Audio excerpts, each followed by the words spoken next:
एक छोटा मुल्या, त्याच्या हातात एक बॅट आणि डोळ्यांमध्ये तर एक खूप मोठं स्वप्न.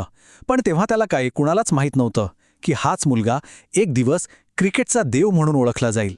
तर चला आज आपण ऐकूया तीच अविश्वसनीय आणि प्रेरणादायी कहाणी सचिन तेंडुलकरची. तर मग या प्रवासाची सुरुवात झाली तरी कुठून?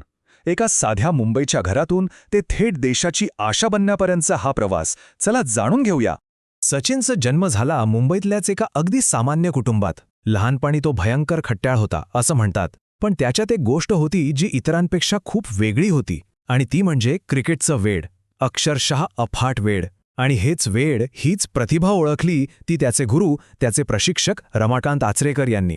त्याचा दिनक्रम ऐकला तर आपण थक्क होऊ. म्हणजे बघा, शाळा संपली रे संपली की पाय थेट मैदानाकडे वळायचे. तिथे मग तासनतास सराव, शरीर अक्षरशः थकून जाईपर्यंत सराव. आणि हा काही 1-2 दिवसांचा खेळ नव्हता, हा त्याचा रोजचा नियम होता.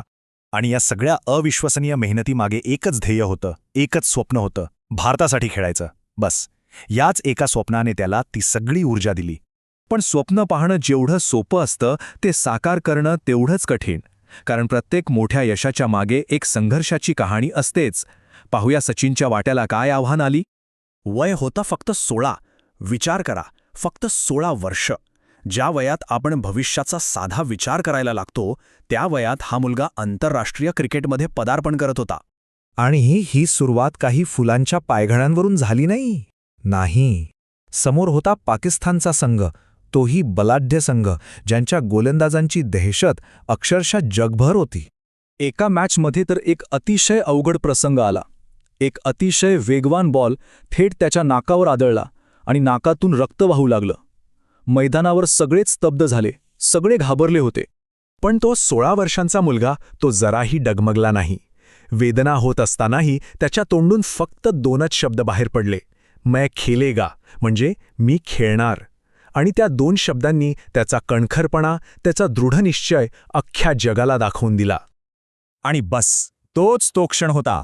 त्या एका घटनेनंतर जणू एका नव्या पर्वाची, एका नव्या युगाची सुरुवात झाली. इथूनच सचिन तेंडुलकर नावाच्या एका जागतिक दंतकथेचा उदय झाला. हळूहळू तो फक्त एक खेळाडू राहिला नाही, तो बनला होता संपूर्ण भारताचा अभिमान. करोडो लोकांच्या आशा, त्यांच्या अपेक्षा त्याच्या प्रत्येक शॉटवर अवलंबून होत्या. त्यानंतर तर जणू विक्रम आणि सचिन हे एक समीकरणच बनलं. शतकांमागून शतकं, जगभरात नाव, प्रत्येक बॉलवर जणू काहीतरी नवीन इतिहास घडत होता. आणि म्हणूनच लोक त्याला मास्टर ब्लास्टर म्हणू लागले. तो करोडो लोकांचा आदर्श बनला. आणि मग आला तो जादुई आकडा 100. आंतरराष्ट्रीय क्रिकेटमध्ये तब्बल 100 शतक हा एक असा विश्वविक्रम आहे जो त्याच्या महानतेची, त्याच्या सातत्याची खरी साक्ष देतो. पण इतके सगळे वैयक्तिक विक्रम नावावर असूनही एक स्वप्न अजूनही होतं जे अपूर्ण होतं. एक असं स्वप्न ज्याचा तो आपल्या संपूर्ण कारकिर्दीत पाठलाग करत होता. बरोबर, वैयक्तिक विक्रमांचे डोंगर तर रचले होते, पण संघासाठी ते सर्वात मोठं यश म्हणजेच वर्ल्ड कप जिंकणं हे स्वप्न अजूनही सत्यात उतरलं नव्हतं. आणि मग उजाडलं ते वर्ष 2011, तो अंतिम सामना, आणि भारताने वर्ल्ड कप जिंकला. संपूर्ण देश जल्लोष करत होता आणि त्या जल्लोषाच्या गर्दीत सचिनच्या डोळ्यात मात्र आनंदाचे अश्रू होते. खरं सांगायचं तर तो फक्त एक विजय नव्हता, अजिबात नाही.